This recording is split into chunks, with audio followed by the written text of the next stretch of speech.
इदं सुरूपं तथा वा कलत्रं यशश्चारुचित्र धनं मेरुतुल्यम् मनश्चेन लग्नं गुरोरङ्घ्रिपद्मे ततः किं ततः किं ततः किं ततः किम्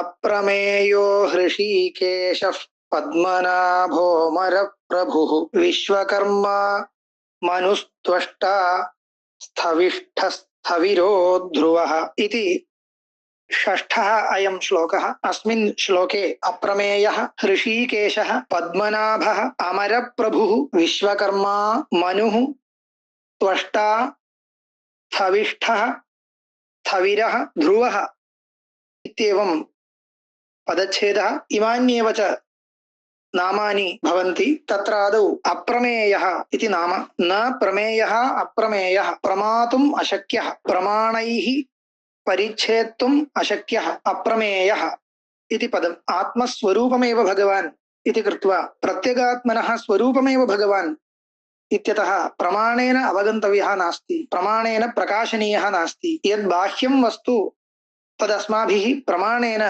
अवगन्तुं शक्यते।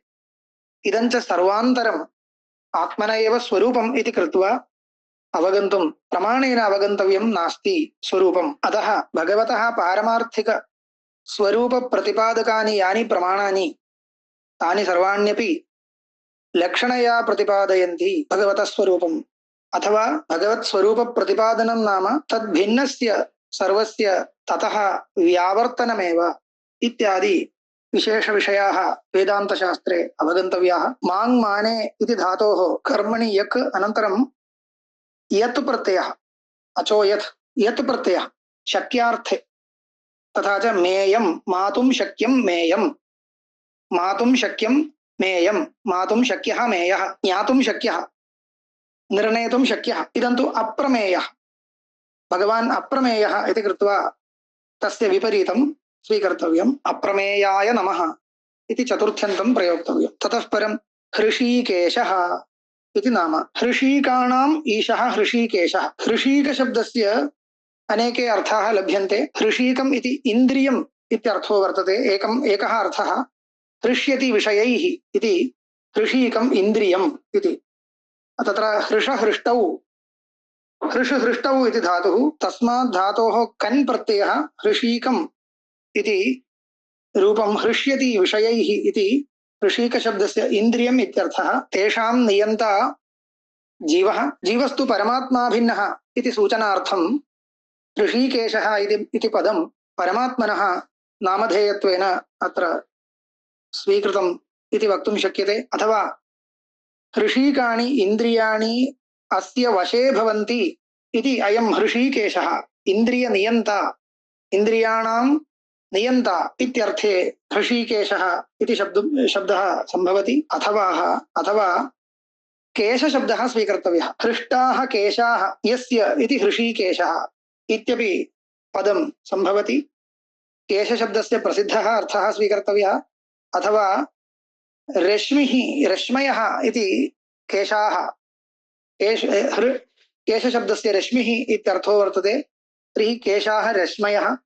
हृष्टाः केशाः यस्य सः हृषीकेशः। हृष्टाः जगत्प्रीतिकराः जगताम् आनन्ददायकाः सुन्दराः आकर्षकाः इत्येवम् अर्थः। एवञ्च यथा कथञ्चित् अस्य अर्थः सम्भवति हृषीकेशः इति। हृषीकेशाय नमः इति चतुर्थ्यन्तं प्रयोक्तव्यं। ततः परं पद्मनाभः इति नाम। तत्र पदगतौ इति धातोः मन् प्रत्ययः। पदगतौ इति धातोः मन् प्रत्यये पद्मम् इति। पद्मम् इति प्रसिद्धं कुवलयं कमलं तामरसम् इत्यादि शब्दैः उच्यमानं पुष्पं पद्मं। पद्मं नाभौ यस्य सः पद्मनाभः इति बहुव्रीहि समासः वक्तव्यः। पद्मं नाभौ यस्य सः। इदं तु पुराणेषु प्रसिद्धं। भगवतः सृष्ट्यारम्भे अल्पारम्भे परमात्मनः नाभौ पद्मम् आविर्भूतम् इत्यादि कथाः प्रसिद्धाः एव वर्तन्ते। नाभिशब्दस्तु नः बन्धने इति धातोः इङ् प्रत्ययान्तशब्दः। नः बन्धने इति हकारस्य भकारो भवति नाभिः इति रूपं लभ्यते। नाभिः नः बन्धने इति धातोः उत्पन्नः। नह्यन्ते अत्र शिरामुखानि इति नाभिः इति विग्रहं लिखन्ति। शिराणां सर्वासां परिसमाप्तिः अत्र जायते इति कृत्वा नाभिः इति नाभिशब्दस्य व्युत्पत्तिं वदन्ति।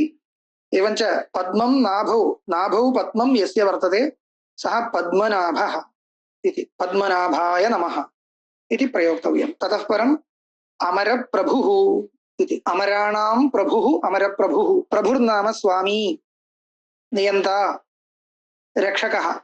अमराणां प्रभुः स्वामी अमरप्रभुः। अमराः इति शब्दः वर्तते। म्रियन्ते इति मराः। मृङ् प्राणत्यागे मृङ् प्राणत्यागे इति कश्चन धातुः। तत एव मरणम् इत्यादि प्रसिद्धाः शब्दाः जायन्ते। म्रियन्ते इति मराः मरणशीलाः। पचाद्यच् अच् प्रत्ययः। ततः भिन्नाः अमराः। ये न मराः ते अमराः। नञ् समासः। प्रभुशब्दः कथं भवति इत्युक्ते प्र इति उपसर्गपूर्वक भूधातुः। भूधातोः डुप् प्रत्ययः प्रभुः इति। अमराणां प्रभुः अमरप्रभुः उकारान्तशब्दः अमरप्रभवे नमः अमरप्रभवे नमः इति प्रयोक्तव्यम्। ततः परं विश्वकर्मा इति। विश्वं कर्म यस्य सः विश्वकर्मा इति बहुव्रीहि समासः सम्भवति। विश्वं नाम जगत्। कर्म इत्युक्ते कार्यं कार्यरूपं परमात्मना सृष्टं जगत् इति कृत्वा विश्वं जगत् समग्रं परमात्मनः कार्यं भवति इति कृत्वा विश्वं कर्म क्रियते इति कर्म कार्यम् इति। विश्वं कर्म यस्य सः विश्वकर्मा अथवा विश्वशब्दस्य सर्वम् इत्यर्थं स्वीकृत्य सर्वाणि कर्माणि अस्यैव भवन्ति इत्यभिप्रायेण विश्वं कर्म यस्य सः विश्वकर्मा। सर्वथा बहुव्रीहिरेव समासो वक्तव्यः। कृञ् धातोः कर्तरि मनिन् प्रत्ययः। मनिन् प्रत्यये विश्वकर्मा इति लभ्यते। विश्वकर्मा विश्वकर्माणो विश्वकर्माणः इति रूपाणि भवन्ति। विश्वकर्मणे नमः इति चतुर्थ्यन्तं प्रयोक्तव्यं। ततः परं मनुः इति नाम। मनुते इति मनुः मन्ता अवगन्ता चिन्तयिता चिन्तकः इत्येवम् अर्थो लभ्यते। मनुते नान्योतोऽस्ति मन्ता इत्येवं श्रुतिरस्ति। नान्योतोऽस्ति द्रष्टा नान्योतोऽस्ति श्रोता नान्योतोऽस्ति मन्ता इत्येवं श्रवणमननादिकर्ता यः जीवः तस्य परमात्मनश्च अभेदं बोधयितुम् इयं श्रुतिः प्रवृत्ता। तथा च जीवाभिन्नस्वरूपं मनसि निधाय मनुः मन्था इत्यर्थे मनुशब्दः प्रयुक्तः। अथवा प्रजापतिः इत्यर्थे मन्ता इदं तु सामान्यार्थं स्वीकृत्य सर्वम् अयमेव मनुते इत्यभिप्रायेण सर्वविषयकचिन्तकः सर्वचिन्तकः इत्यर्थे मन्ता इति वक्तुं शक्यते। अथवा मनुशब्दः मन्त्रः इत्यर्थे प्रयुज्यते। मन्यते चिन्त्यते इति मनुः इति व्युत्पत्त्या मन्यते इति मन्त्रः मनुः मन्त्रः सकलमन्त्रात्मकः भगवान् इति तादात्म्यारोपं कृत्वा भगवान् अपि मनुः इति उपचारपूर्वकम् उच्यते। तत्र मनु अवबोधने इति धातुः वक्तव्य खलु। मनु अवबोधने इति धातुः। तस्मात् धातोः उप् प्रत्ययः उः इति एकः प्रत्ययः। उः इति विहितः उ प्रत्ययः कर्तरि वा कर्मणि वा भवति। कर्तरि उप् प्रत्ययश्चेत् मन्ता इति अर्थे मनुः इति। अथवा मन्यते इति मन्त्रः इत्यर्थेपि मनुः इति। उकारान्तशब्दः लभ्यते। मनवे नमः इति चतुर्थ्यन्तं प्रयोक्तव्यम्। अनन्तरं त्वष्टा इति। अत्र त्वक्षूतनूकरणे इति कश्चन धातुरस्ति। ततः तृच् प्रत्ययः त्वष्टा इति लभ्यते। सर्वाणि भूतानि तनूकरोति लघूकरोति स्वल्पं करोति बृहदाकारेण दृश्यमानं सूक्ष्मं करोति। कदा प्रलयकाले भगवान् स्वेन सृष्टं सर्वमिदं जगत् स्वकीये सूक्ष्मरूपे तस्य सूक्ष्मे स्वरूपे प्रविलाप्य सूक्ष्मं करोति तनूकरोति इति। एवञ्च तनूकर्ता त्वष्टा इत्यर्थः। त्वष्ट्रे नमः इति चतुर्थ्यन्तं प्रयोक्तव्यं। ततः स्थविष्ठः इति शब्दस्य स्थूलधातुः स्थूलपरिबृंहणे इति कश्चन धातुः वर्तते। तत्र चुरादिगणीयः तत्र स्वार्थे निच् प्रत्ययः भवति। एवञ्च अत्यन्तं स्थूलः अतिशयेन स्थूलः विराट् पुरुषः। विराट् पुरुषस्य स्वरूपं वर्ण्यते पुराणेषु वेदेपि वर्ण्यते। तर्हि विराट् पुरुषः विराडात्मा विराट् पुरुषः इत्यर्थे स्थविष्ठः अत्यन्तं स्थूलः इति। अतिशायने इष्ठन् प्रत्ययः इष्ठन् इति कश्चन प्रत्ययो भवति स्थविष्ठः इति लभ्यते। अकारान्तशब्दः इत्यतः स्थविष्ठाय नमः इति प्रयोक्तव्यम्। ततः स्थविरः स्थविरः इत्यत्र तिष्ठति इति स्थविरः इति वक्तव्यम्। तिष्ठति इति स्थविरः सर्वदा तिष्ठति इत्यर्थः।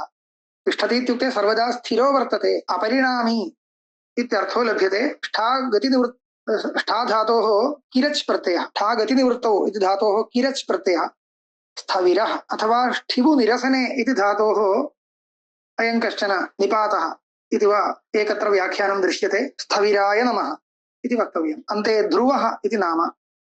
ध्रुवशब्दस्यापि स्थिरः इत्यर्थः। स्थविरशब्दस्योऽर्थः स एव प्रायेण अत्रापि अर्थः। अतः स्थविरो ध्रुवः इति एकं नाम इत्यपि केचन अङ्गीकुर्वन्ति।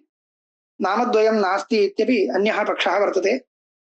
यदि एकमेव नाम तर्हि एकम् अपरस्य विशेषणं भवति। ध्रु गतिस्थैर्ययोः इति कश्चन धातुः ततः उवङ् प्रत्ययः ध्रुवः इति रूपं लभ्यते। ध्रुवाय नमः स्थविराय नमः ध्रुवाय नमः।